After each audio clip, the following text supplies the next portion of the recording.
Welcome back, everybody. Today's deep dive is going to be fascinating. We're going to be looking at theater as a tool for healing, Oh, wow. specifically healing from trauma. Interesting. Yeah, we're going to be taking excerpts from Bessel van der Kolk's audiobook, The Body Keeps the Score. Have you read that? I have, yeah. It's a really insightful look into how trauma affects us. Yeah, and one of the things he talks about is theater. Huh. I'm curious to hear what he has to say. He makes this point that acting and singing and dancing can actually rewire our brains to help us process these difficult experiences. Makes you wonder, doesn't it? Like, how can something so seemingly simple be so powerful? I know. Well, he actually takes us all the way back to ancient Greece to kind of show us how it all began. Oh, interesting. So to the roots of theater itself. Exactly. And back then, it wasn't just entertainment. It was actually deeply connected to processing these really powerful emotions. Especially for those returning from war, if I remember correctly. Exactly. It's like we've lost sight of that original purpose of theater, you know? I know, right? Yeah. Now we think of Greek theater as this high art form. But for the people who lived it, oh, it was so much more. It's so real to them. It was. Think about Aeschylus and the Orestia trilogy. I mean, that was set against the backdrop of the Trojan War, right? Yeah. Violence, revenge. Trying to come back to society after war. Exactly. Yeah, and the audiences back then, they were most likely veterans themselves. Right, yeah. They would have experienced those themes firsthand. And Sophocles, who wrote Ajax, which, by the way, is a chilling portrayal of what we now call traumatic stress, was a general himself. Wow, that's right. So he knew those wounds firsthand. He understood. It's incredible, isn't it, how these plays were like a way for people to process experiences they probably couldn't even talk about. Right, to make sense of it all. To make sense of it all. Well, and what I find fascinating is that these themes are timeless. Oh, absolutely. Brian Dories has this project called Theater of War, and he uses readings of these ancient Greek plays to help modern-day veterans process their own experiences. I heard about that, yeah. It's incredible. The responses must be really powerful. It's really powerful stuff. And in The Body Keeps the Score, he actually mentions this Marine who, during a reading of Ajax, stood up and said, "That's me up there." Oh, wow. I can't imagine. It's that recognition, isn't it? I know. Like seeing your own struggles reflected in something written thousands of years ago. So validating. Yeah, so validating. And that shared experience, it's incredibly powerful. Powerful, yeah. Almost unlocks something within you, I think. It allows people to connect with their own experiences and, with others who've gone through similar things. And it's not just the psychological either. Right. Van der Kolk talks about the power of rhythm and movement in healing from trauma. I think about, like, the civil rights movement, Right. the protest songs, the marches. It makes me wonder if that's why we still do it today. I think so. You know? He even mentions Prince Maurice of Orange and the Dutch rebellion against the Spanish Empire. Oh, wow. Maurice used close order drill, but set to music. And it totally transformed his army. It's like we're programmed for that, to use rhythm and movement to process these difficult emotions. Yeah. I mean, think about it. Yeah. Singing, dancing, even marching, all these communal rituals that have been used for centuries to help people cope with fear and trauma. It's like when you're in a choir or you're chanting at a sporting event, Yeah. you feel this surge of energy and connection that goes beyond you as an individual. Exactly. It's like you become part of something bigger, Right. which is a really powerful antidote to the isolation and fragmentation that trauma can cause. I think so. So fascinating. These rituals, it's almost like they regulate our nervous systems, Yeah. giving us a sense of safety and stability. It's like our bodies know what to do to heal. Have you ever noticed how good you feel after dancing or moving your body rhythmically? Yeah, for sure. Maybe that's our body's way of tapping into this ancient wisdom. And what's amazing is that modern neuroscience is actually validating these practices. It's showing that rhythm and movement can literally rewire our brains, calming our nervous systems and promoting emotional regulation. It's pretty amazing. Yeah. So Van der Kolk looks at 3 modern-day programs that are using theater to treat trauma. Okay.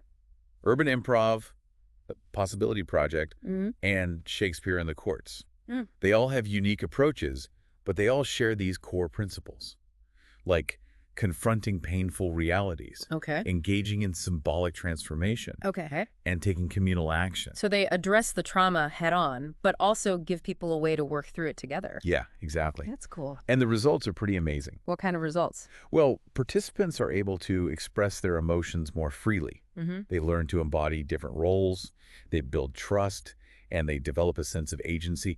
It's Really quite something. That's amazing. It is. So let's talk about urban improv. Okay, They're based in Boston, that's right. and they use these scripted skits to address real-life challenges faced by young people. Yeah, it's a way to give them a safe space to explore topics like bullying, peer pressure, even family conflicts. And it's through acting it out that they learn. Exactly. Instead of being lectured to, they get to step into different roles and see the consequences of their choices firsthand. That's a really effective way to learn. It is. And the research shows that it works. Oh, really? Yeah. Fourth graders who participated in the program showed significant positive effects on aggression, cooperation, and self-control. So they actually changed their behavior. Yeah, it's pretty impressive. But there's a catch. What's that? The program didn't have the same impact on eighth graders. That's interesting. Why would that be? Well, it turns out that the eighth graders had experienced significantly higher levels of violence in their lives. I see. So the trauma was more ingrained. Exactly. It just goes to show the profound impact of cumulative trauma and really suggests that early intervention is key. Makes you think, doesn't it? It does. About how we can create environments that are truly trauma-informed. Right.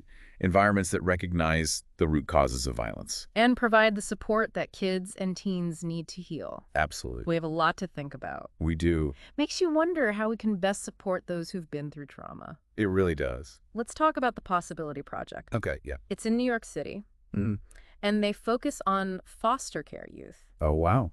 They empower them to write and perform their own musicals. I read about this. Really? I heard it's amazing. It is. I mean, the challenges these young people face are immense. Oh, yeah. Think about it. Multiple disruptions, lack of stability. And often profound loss and grief. Paul Griffin, the director, describes it as like trying to understand a foreign country Oh, wow. where you don't speak the language. Oh, that's such a good analogy. Isn't it? Yeah, it really puts it into perspective. Like life is often upside down for these kids. You know, kindness and generosity can feel foreign to them because they've learned to expect the opposite. I see. So where does theater fit into all of this? Well, it's not so much about escaping reality, Yeah. but more about giving these young people a way to process their experiences in a safe and structured environment. And they find their voice through that. Exactly. And they connect with others who understand. Yeah. That's so important. And the act of creating itself, of taking those difficult experiences and turning them into something beautiful, that's got to be healing in itself, right? Absolutely. It's transformative. It gives them a sense of agency. Like, for once, they have control over their own narrative. It must be incredibly empowering. Yeah. Okay, let's shift gears a bit Okay. and talk about Shakespeare in the courts. Ah, This one's run by Shakespeare and Company. interesting. I don't know much about that one. So they work with juvenile offenders, Okay. and they use Shakespearean plays to help these young people find new ways to express themselves. Huh. That's fascinating. So you're taking these kids who've often been labeled as troubled or delinquent and introducing them to the richness of Shakespeare's language Exactly. and emotions. It's not just about performing, right? Right. It's about connecting with the human experience, Yeah. you know, Yeah. exploring their own emotions, Yeah. seeing the world from different perspectives. And in The Body Keeps the Score, Kolk actually talks about Larry. Okay. Larry's a Vietnam veteran who had this breakthrough while working with Shakespeare and Company. Wow. He was struggling to rehearse lines from Julius Caesar, and then all of a sudden, these words unlocked something within him. Wow. So he was able to access those buried emotions? Exactly. It's like the language itself gave him permission to feel. That's the power of language, isn't it? It is. It can be a bridge to healing. I love that. Yeah. And so with these young people, by engaging with Shakespeare's words, they're given this whole new vocabulary for their emotions. Right. New tools to understand their own lives. Yeah. It's powerful. It is. But it's not just about the words, though. Okay. Kolk emphasizes embodiment. Connecting with our physical sensations Yeah. as being crucial to the healing process. And Tina Packer, who founded Shakespeare and Company, actually believes that actors need to not only feel deeply, Yes. but also convey those feelings authentically. So powerful. Right. But think about it.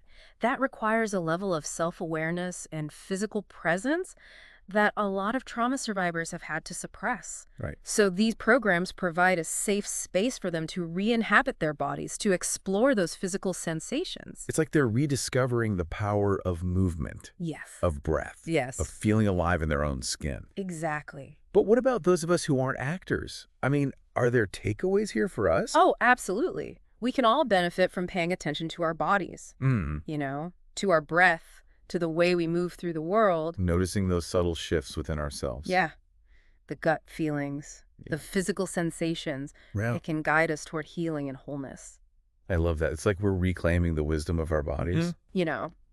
Which, as van der Kolk reminds us, keep the score, Right. even when our minds struggle to remember. Exactly. I think it's fascinating that these programs are achieving all of this without explicitly mentioning trauma. Really? Yeah, they're Huh. not sitting around talking about the past. They're they're moving, they're expressing themselves in this safe and creative space. And that brings us to the element of play, Oh, yeah. which is so often overlooked in adulthood, It is. but so essential for learning, for creativity, for healing. I agree. When we play, we experiment, we take risks, we let go of inhibitions. We give ourselves permission to be free. Yeah. And what's remarkable is how play in these programs becomes this pathway to connection. It's a powerful antidote to that isolation that trauma can cause. Absolutely. Okay, so let's get a little bit more practical. Okay. What specific techniques are these programs using to help participants become more embodied and more present? Well, there's mirroring, for example, Oh, interesting. where they take turns reflecting each other's movements and expressions. It's a way to cultivate attunement and empathy. So it's like stepping outside of yourself for a moment Right. and into someone else's experience. Exactly. Wow, that's got to be profound for trauma survivors who are often trapped in their own internal world. Absolutely. Okay, what else? Sensory exercises, exploring different textures, smells, sounds. Interesting. Van der Kolk even talks about simple things like blowing bubbles Oh, wow. or walking barefoot on grass. I love that. It's all about bringing yourself back into your body Yeah. and into the present moment. Exactly. It can really help regulate the nervous system and bring a sense of calm. And it's a good reminder that these exercises aren't just for kids. Right. We can all incorporate more sensory awareness into our lives. For sure. Just slow down, pay attention to the present moment, Yeah. appreciate the richness of our physical experience. Absolutely. So the role of the director in all of this is also super important. Yeah. It's not just about putting on a good show. Okay. It's about creating this safe, supportive environment where participants feel comfortable taking risks and exploring their emotions. And van der Kolk really emphasizes going slow and meeting participants where they are. Exactly. Because trauma survivors, they often struggle with trust Yes. and with feeling safe, Yeah. even in their own bodies. So the director has to be patient, Yeah. compassionate, and really attuned to their needs. Absolutely. It's all about building that trust, Yeah. that collaboration, that shared purpose, which is really the foundation for any healing to occur. Exactly. It's inspiring, I think so. how these directors, they see beyond labels like offender or troubled youth. Yeah.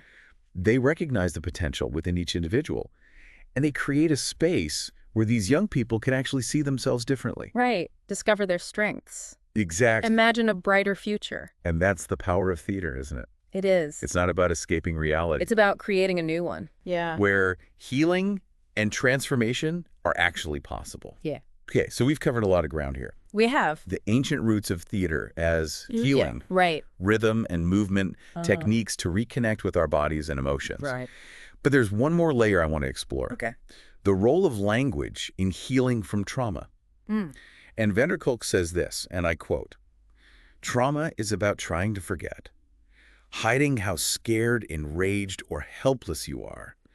Theater is about finding ways of telling the truth and conveying deep truths to your audience." Oh, that's powerful. Isn't it? Yeah. For trauma survivors, finding the words to express their experiences can be so incredibly difficult, Absolutely. I mean, trauma often fragments our thoughts and feelings making it hard to articulate what happened. and how it affected us. Right. And that's where theater comes in, Yeah. by engaging with language creatively and physically. Participants can bridge that gap between their inner world and their ability to express it.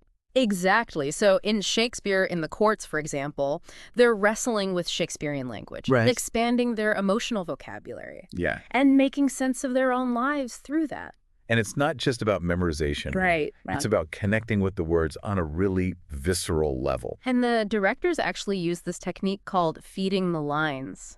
Interesting. What's that? They'll actually whisper the lines to the actors. Oh, wow. and it encourages them to truly embody the language. I see. Kolk tells this great story about a girl who was playing Ophelia in Hamlet, Okay. and she was terrified to perform, Oh, no. like clutching a wastebasket backstage because What? she was afraid she was going to be sick. Oh, wow. So this girl, she had a history of running away She did. from foster homes, even from the program itself. But then on the day of the performance, Yeah. something shifted within her. Huh. She didn't run. Wow. She stepped onto that stage. She found her voice. She found her voice. And embodied Ophelia with this depth that surprised everyone, It's amazing. maybe even herself. Right. And it just goes to show how theater can provide that safe space to confront those fears and to step into your power. I love that. And it goes beyond individual transformation. Yeah. It creates community, Mm. this space where people can witness each other's struggles and triumphs. It's a powerful thing to feel seen and heard. Yeah, It's vital for healing from trauma. it is.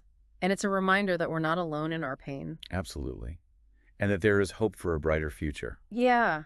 And that there's hope for a brighter future. It's like Right. we're being reminded of our own inherent creative power. Mm. That spark within each of us that can actually transform pain into something positive Absolutely. and life-affirming. It circles back to that question we started with. Mm-hmm.